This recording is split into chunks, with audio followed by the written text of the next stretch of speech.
On this episode of Where's the Line, me and Joseph talk about the NFL. We dive a little bit into the Love Corner. I think it's a pretty good version of the Love Corner, and a little verse of the day at the end. This is episode number 119.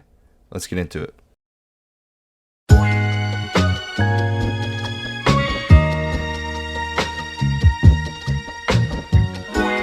You are now listening to the Where's the Line podcast with Joseph West and Britt Dillard.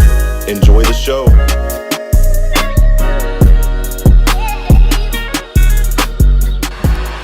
Milton gonna take a shot wide open and just strutting in is Keaton. Joe Milton does it again.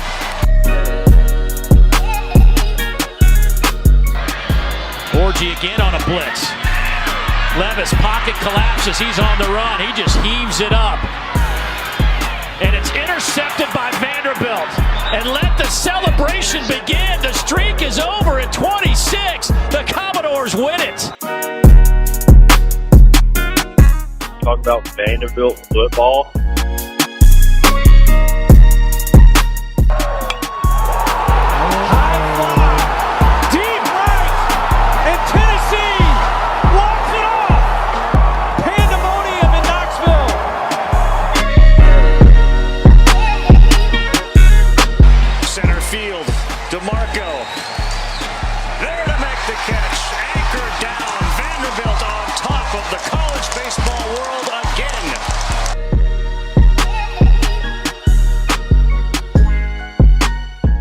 All I gotta say, and you're going to hell. Bye.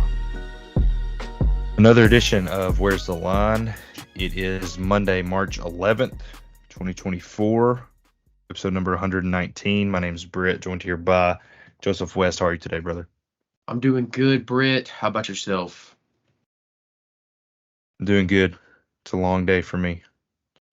Put my 9 hours in at the lake, come home, mow the yard like a man. If you don't mow your own yard, you're not a man. I'm not a man. I do not mow my own yard, so therefore I'm not a man. Interesting. Listen, new podcast segment. First, off the bat, every podcast I'm going to talk about my allergies. I'm overcoming allergies.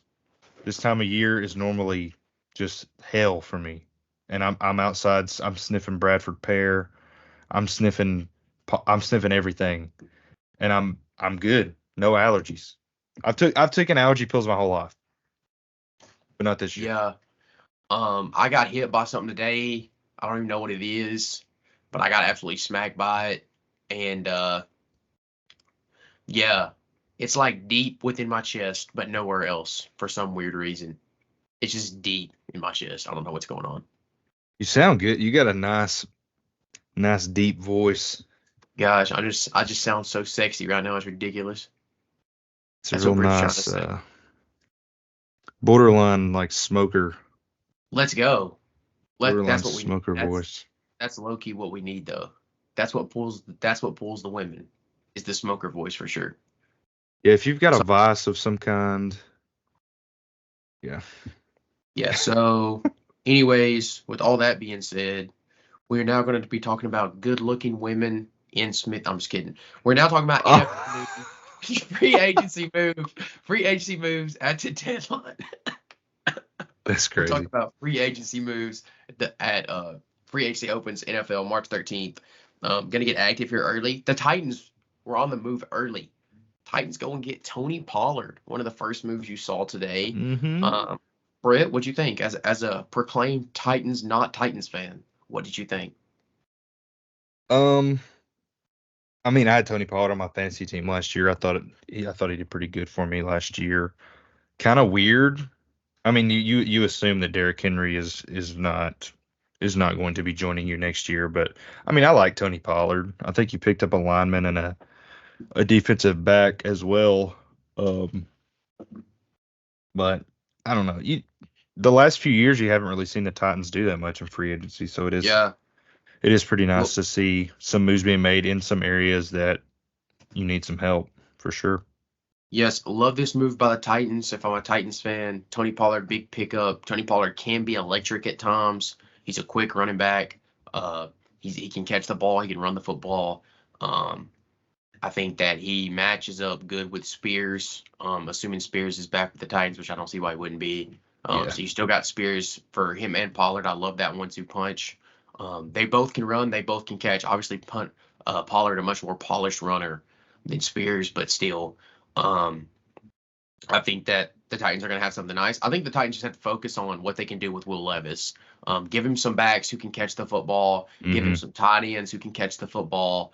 Let D-Hop work. Draft you a receiver. Let him work. Obviously, in the second round, you got to go offensive line in the first, but get him another weapon too in the second round, unless you just go get somebody in the offseason. But yeah, it's I think that the Titans made good moves today. The moves overall, though, around the NFL were nuts.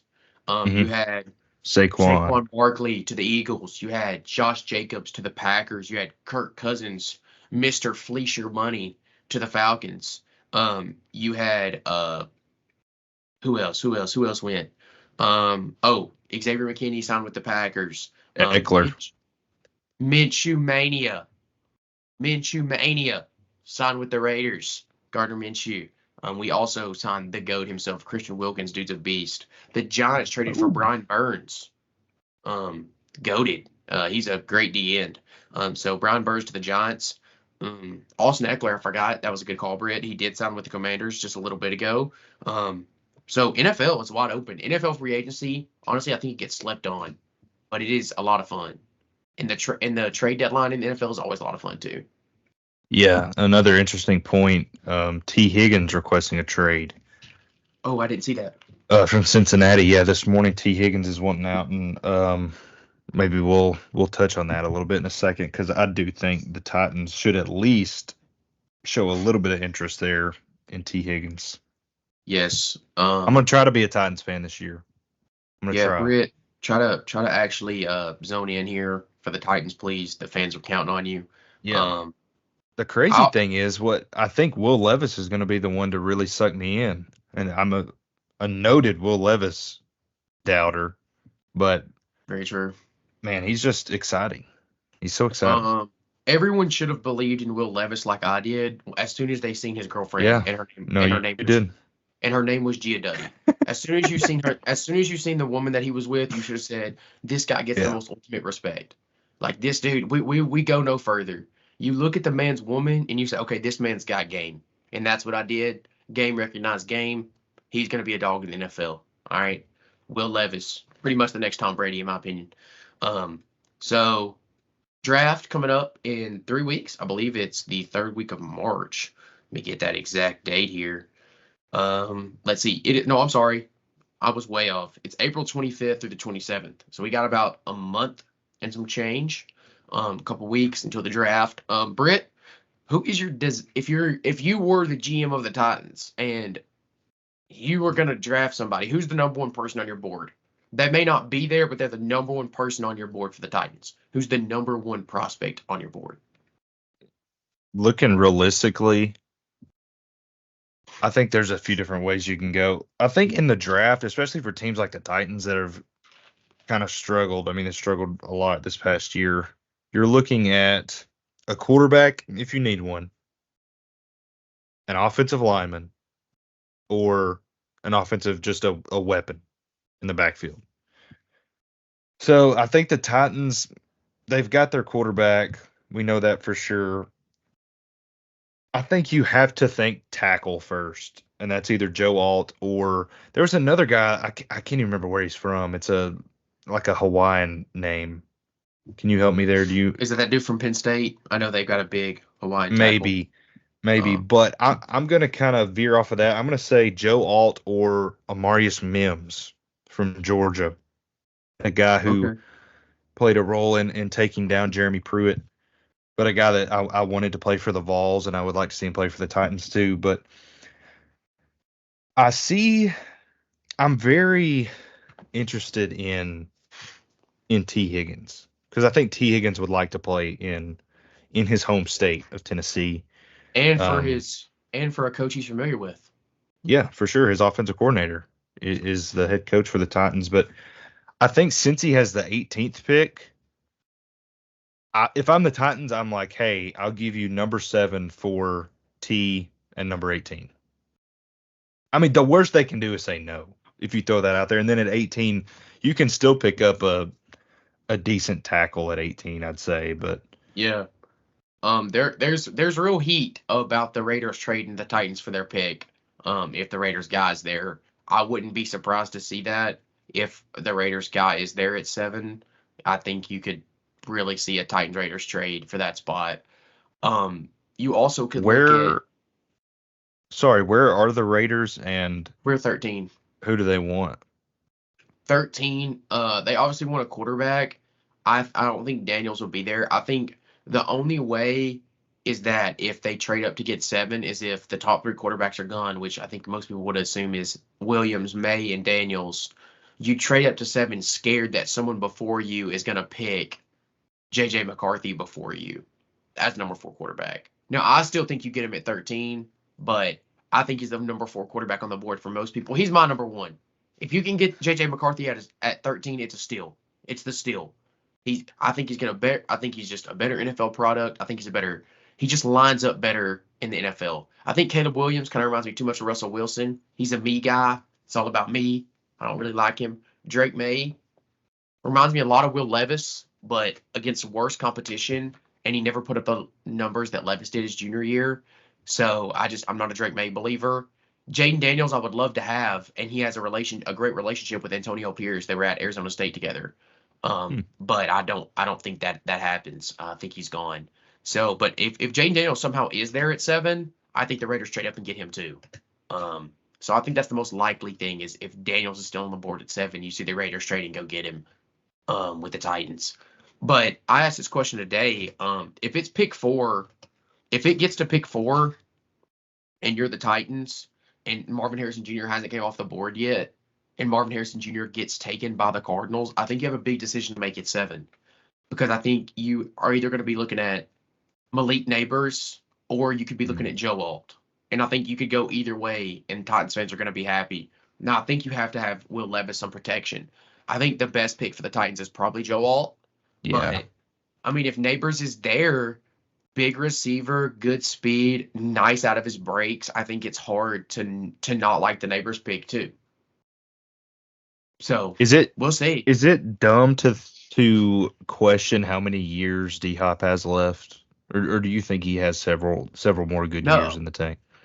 No, he may only have 2 or 3 good years left in him. Like I would say, if you got 2 more years out of D-Hop, that'd be really nice. He may not have that. He may not have 2 left in him. So receivers, as they get old, man, they just deteriorate. They just die. Yeah, so him as your number 2 with Neighbors wouldn't be, or T. Higgins. T. Higgins could be your number 1 there. Yeah. But I think a lot of Titans fans have their hearts set on a big tackle. Yeah, for sure. I mean, you want somebody holding down the line, and you want somebody to put with the dude. I always forget his name, but Peter O from Northwestern. You want somebody to go with him too, because he's a beast. Get someone with him, see what you can do there. But the NFL is going to be a lot of fun. I said that last year. It was not a lot of fun for me as a fan, but it was fun for other people. NFL was a lot of fun to watch. Yeah, I think if you're a Titans or Raiders fan here, you have to be excited for what's happened today, what's happening coming to the draft. This is probably our favorite part of the season because once fall rolls around, our expectations will be inevitably let down. So we'll see. Yeah. But for now, let's keep the hope here. Choose joy. That's facts.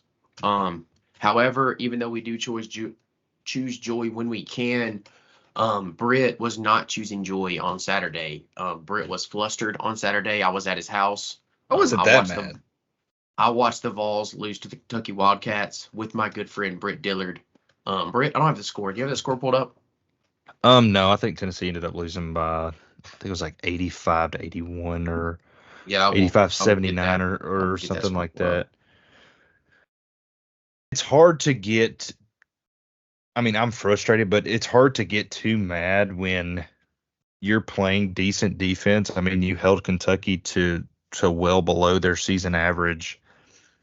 I thought you played decent defense, and they were just hitting shots just in your mouth. right over you, hand in their face. They just could not miss. The Shepherd kid from Kentucky. I saw somebody say could be a number one pick. Some writer said that. Seems kind of What an crazy. idiot. That dude Yeah, is an idiot.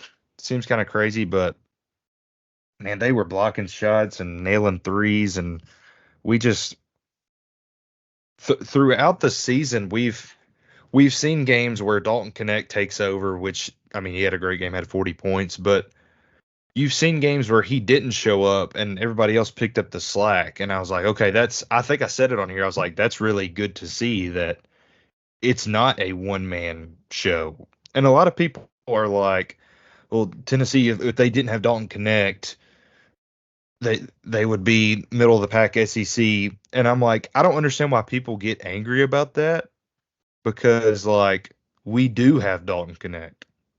So Yeah, I'm no, not. I yeah, don't see the no, they're point in defending like no we wouldn't be. I'm like, okay, maybe we would be, but we'll never but know why? that. Yeah, we'll never Yeah. know. No, I agree. My dad said something. We were talking about Tennessee with a good friend and brother-in-law, Jordan Craighead. Shout out, big Tennessee fan. And my dad said, yeah, Tennessee would suck if they didn't have Connect. And I think I agree. Connect is that good. That's not saying that taken away from anything of the rest of Tennessee's players. Connect's just that good. He's amazing. He's an elite scorer. And Connect shot several shots in the Kentucky game that like most people in college basketball would not dare to pull them, or they're getting taken out of the game. And Connect's pulling them up 5 feet behind the 3-point line, double teamed, because he's like that, and he'll hit them. And Connect's that good. He had a 40 bomb. Tennessee once again only had 81 points. I mean, he had half their points. Tennessee did play some good defense at times against Shepherd when we were watching. They also left him wide open a couple times. Like just after he hit like his third three, I think his back-to-back next two were wide open. Like how do you leave the white boy is not that tall? You just leave him wide open at the 3-point range, and you're like, yeah, hopefully he doesn't hit it. I got bad news for you. He's gonna hit that. I mean, he looks like me out there. He's a white dude who's like 6'3", and like you're just gonna leave him wide open at the 3-point range. That's all he can do. He lit Tennessee up. He could not miss late in that game when it mattered. Reeves hit some big shots too. I think they both had 27.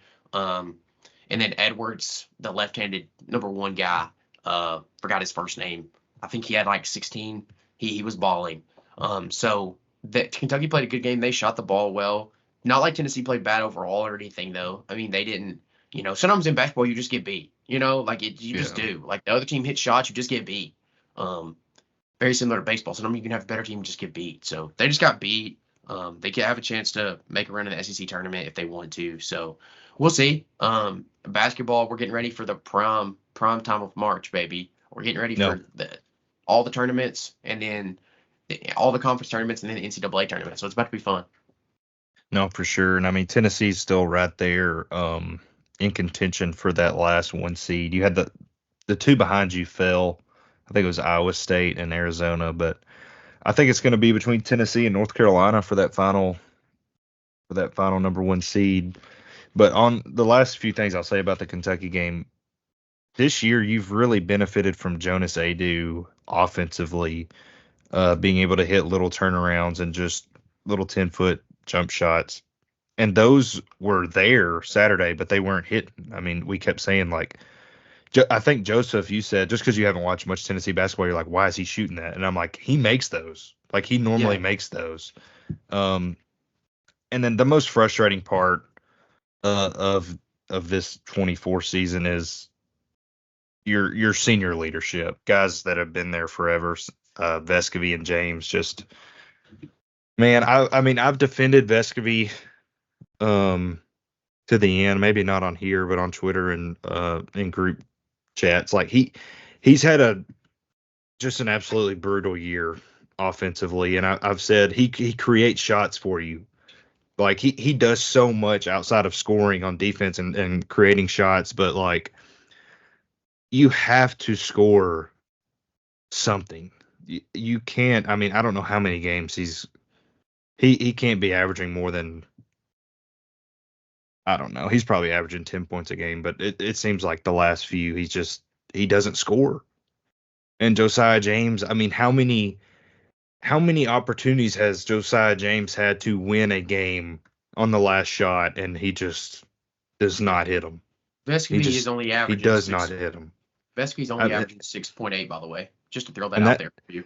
that sounds right. I didn't want to say that, and him actually. I mean, I know there's been some outliers where he's been your leading scorer, but that there is correlation there between Dalton Connect getting a lot more shots. Zakai Ziegler's taking a ton of shots this year. But still, like you need those guys to step up, especially in March. I mean, it is March. We need those guys. We need our leaders to contribute in ways that actually show on the scoreboard. So yeah, it's PTSD. I mean, it's just Tennessee fans terrified of getting put out in March in the Sweet 16 again. Yeah. I mean, against South Carolina, just for the record, Vescovy only took 2 shots in that game. He missed both of them. They're both that's unacceptable. That's unacceptable. Yeah, you're only taking 1 shot or 2 shots in that game against Bama. By the way, Tennessee did win that game, so I mean they did still win. Against Bama, Vescovy was 3 for 7. So I mean he did at least take some shots, just missed some. And then against Kentucky here, let's see. I know he didn't have any points. I don't really know if he took any shots. Yeah, I mean Vescovy, I think he was 0 for 5, but Vescovy was a guy. He was 0 for 5. Yep. 2 years ago, Vescovy led the SEC in 3-point percentage. It just seems like and I think a lifetime ago. I think Vescovy's having a hard time finding his spot, not having the ball in his hands at all times with Dalton Connect on the team, and that is a hard adjustment for somebody who was like the option number 1 to go to option. It looks like 3 at this point, with Adu maybe being the 2, because Adu's shooting a lot of shots in these games. I mean, he's getting 12 shots up a game. Like he had 11 against Kentucky, had 12 the game before, 14 before that. So like Adu's getting shots up more than Connect down more than Vescovy here down the stretch.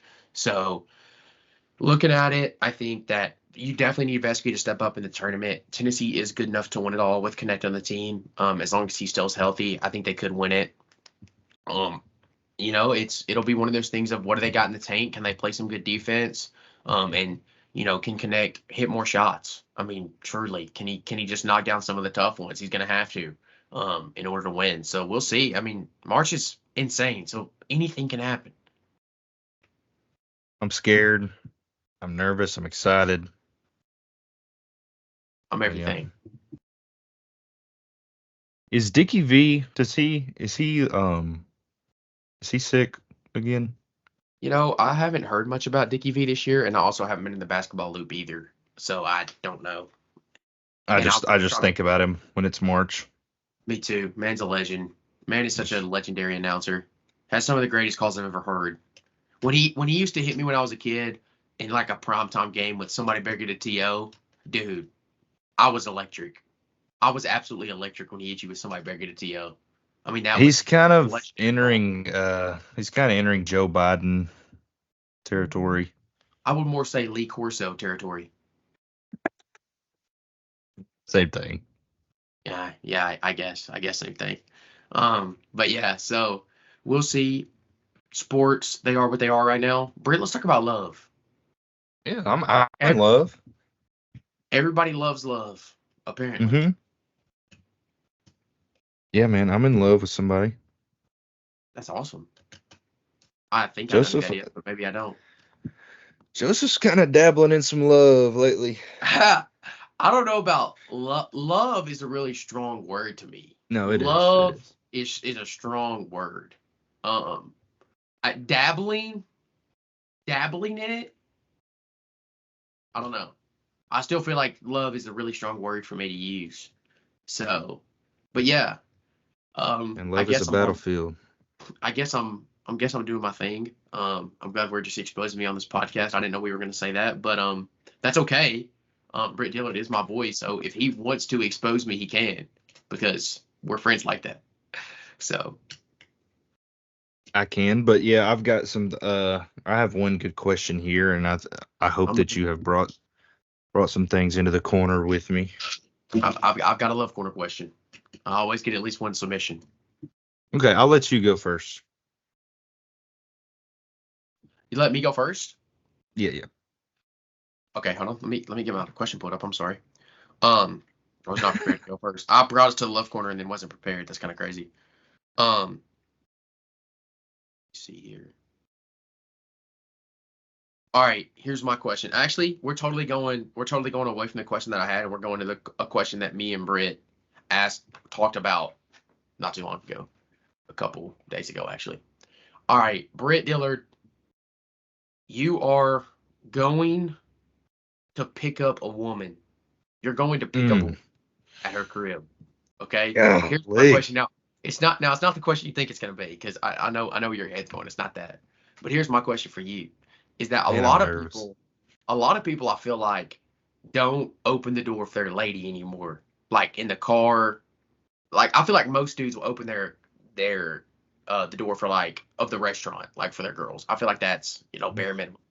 But like when your girl's going to get in the car, are you opening up the door for them? Yes or no, and why? Why are you not, or why are you opening the door of the car? No, it's a no car door opener. Absolutely not. You know why? Okay, I'm ready. Because I believe in equal rights for men and women. And to be honest, that's just not efficient for me to. That's never been expected of me. I've maybe opened the car door in 6.5 years. I've maybe opened the car door like less than 10 times. I don't open the car door. I just get in. You're welcome to get in too. I mean, I respect it. I've got no hate on that. I don't. Obviously, I open the door, like going in, like you said. I'll open the door. Yeah. Basically, what Britt's trying to tell y'all here is he's a bare minimum type of guy. Britt's a bare minimum type of guy here. Britt's gonna get by with the bare minimum. He's gonna scrape by for his girl, and he ain't gonna do no extra. That's what Britt just told y'all. Yeah. Now, it's kind of a weird. I do think context is important because, like, my girlfriend, we never went on a first date. We were just friends. We have just known each other forever. I mean, there wasn't any introducing myself to her parents or first date. It was just kind of natural. Now, but I mean, I have been on a date with a girl that I didn't really know. And I met her parents, and I don't think I opened the door for her either. So, yeah, no, I think that it can definitely be awkward trying to open the door if you're not if you haven't positioned yourself in the correct spot. It can be awkward trying to open the door for sure. You've got to be parked. Yeah, you've got to be parked a certain way. You got to know. You got to know what you're doing. And we don't know. No, guys, we don't know. No. I'll say this though, but like I'm not. This is where I draw the line. The line has to be drawn somewhere. This show is literally called "Where's the Line?" Here's the line for me. I'm not getting out of the car, walking around the car to open the door for you. Like that's where I draw. That's where I draw the line. That's where the line's drawn.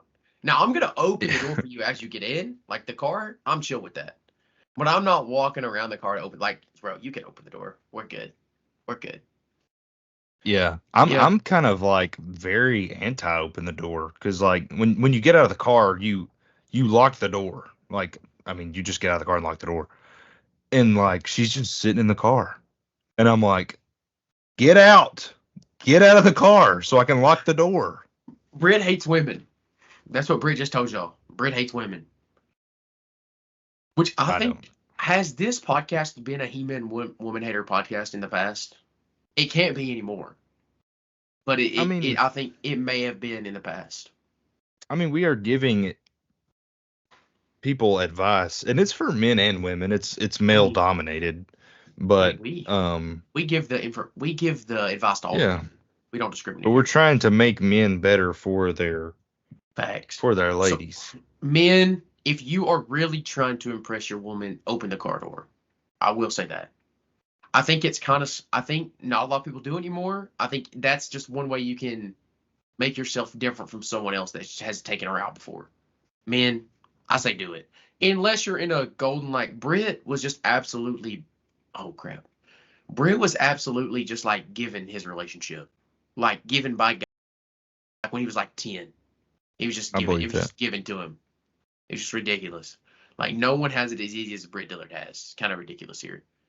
But so we're getting advice from Britt, even though it was just good. It was Oh like, yeah, I his, gymmed at Town Hall 10. Like I just dropped yeah, like $1,000 on gyms. true. You gym, or like you're that guy who like you're kind of a loser, but then like your grandfather passed away and like left his inheritance to you, and now you're rich. But you're Yeah. not a loser, so don't take it as I was calling you a loser. No, I am. Okay. It's Just all right. Just all right, bro. I hate you. All right, Britt. Question. Okay, my question is from okay, I cannot read that on here. From a Reddit user, and I'm kind of obsessed with people changing in a relationship. Like I posed a question like, one of your boyfriend or girlfriend gets fat. Like, how do you feel about that? Because that is the ultimate part of love. Like, I've been watching Love Is Blind. Okay, yeah, we'll get into that in a minute. But anyways, my question is this: this is a woman, a 26-year-old female, made this post. I had my leg amputated, and I feel like my husband doesn't love me anymore. Is this in my head or real? Now, this is kind of shocking because nobody wants to see an amputee. Well, first of all, I don't know if I can I feel like I can't answer this question. I don't know her husband. But like, am I just posing the question as it is my wife? But how would that make you feel? How would that make you feel if you're 20? This girl's 26 years old. I mean, close to our age. She got her leg cut off. She had a car accident. Had to cut her leg off. There's no way that can matter. There's no way that can matter. If that matters, I'm going to say this right now. This is going to be like the goody two-shoe answers. But I truly believe this. If that matters, like if that's the end-all be-all, you're breaking up with her because she has one leg and then an amputee, bro, you got in the relationship for all the wrong reasons, and that was never going to last anyways, so you might as well just be glad it happened and save you some time. But you're honestly kind of a bad human. That's just how I feel on it. I think if you're not married, I think it's fine. I think you can break up with them. Because, I mean, I want to go places in my life.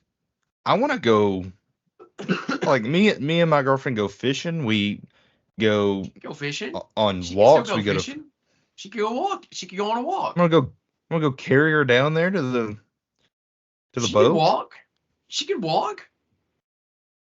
I mean, not well. She could walk.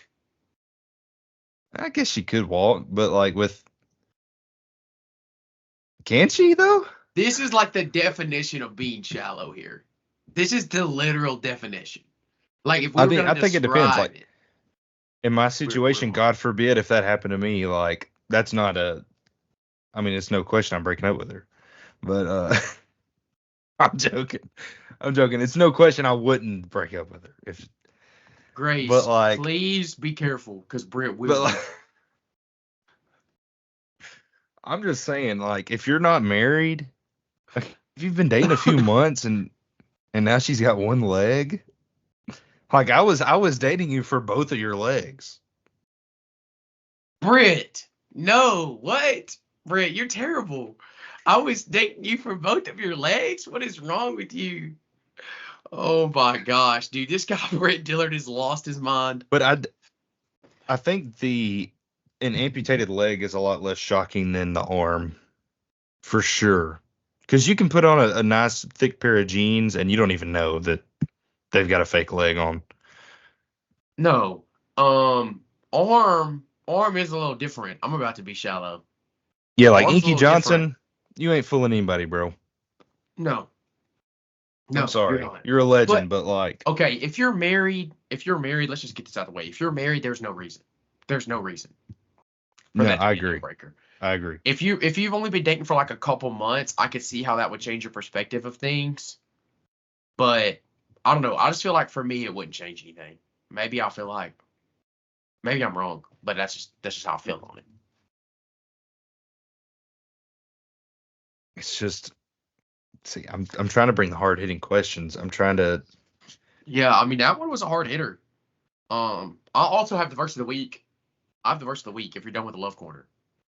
Okay. Do you have no love corner? I don't. I wish I did though. Okay, we're gonna go to verse of the week here. Britt, are you ready for verse of the week? Mhm. Your background doesn't look like it's ready for verse of the week here. Okay, we do not need the background. This verse was, there we go, thank you. This verse was quoted to me yesterday by someone, and I was like, dang, it's kind of impressive. Really like the voice here, really like the verse here, sorry. Maybe it will help someone that is struggling. So we're getting in with this. It's Philippians 4, verse 4, all the way through 7. Rejoice in the Lord always. Again, I will say rejoice. Let your reasonableness be known to everyone. The Lord is at hand. Do not be anxious about anything, but everything by prayer and supplication with thanksgiving. Let your requests be known to God, and the peace of God, which surpasses all understanding, will guard your hearts and your minds in Christ Jesus. Really does not get more simple than that right there. He lays it out and says, when you trust in Jesus, you shall be anxious about nothing, for he gives you the type of peace that surpasses anything that you can understand. Enough said. Yeah, and I've said this before, and I never want to like put words in God's mouth or think that I know what God's doing or how he operates. I mean, we know how he operates, but I'm not trying to say that I know God this way. But like I personally believe that there are some prayers that God simply will always answer. Like that verse there, it says, if you ask God, if you're anxious and you pray to God, he will give you peace. And so I think that if I'm like, God, I'm struggling, help me trust you. Like, you think he ain't going to answer that? You think he's not going to give you courage to trust God? That's how I feel about it. I think Britt Dillard's cooking here. I don't know if I'm 100% on board with Britt. I'm going to have to dive in a little before I say yes or no. But I think Britt's cooking here. Because there's times when I just had no motivation to, and I'm just being completely honest. I have no motivation to read my Bible. I don't have any motivation to do anything, and I'm like, just please help me be more faithful. Yeah. And that's, I mean, that's getting huge. pretty humble right there. Oh, for sure. I mean, everybody, well, not everybody, but the three keys to being a good Christian is humility, and humility. You better learn those things pretty quick. If you wanna really seek after God, because you're gonna have to humble yourself time after time after time, and realize that you are not much without Him. Period. Oh, but that's a good verse right there. It's amazing. Yeah, legendary verse, given to me by a great human. So we here on Where's the Line, we will tell you exactly where the line's at. And the line for this podcast is right here, in my opinion. Mm-hmm. Yeah, well, we're going to talk to you about who the Titans are going to draft. We're going to talk to you about leg amputees. And we're going to talk to you about Jesus to close it out. And when we hit those things, you know it's over. So. Yep. Well, listen, anchor down. I hope everyone has a blessed week. You know what it is. Joseph out. Oh, man. Thank you, everybody, for listening. Go Vols. Goodbye. Bye-bye.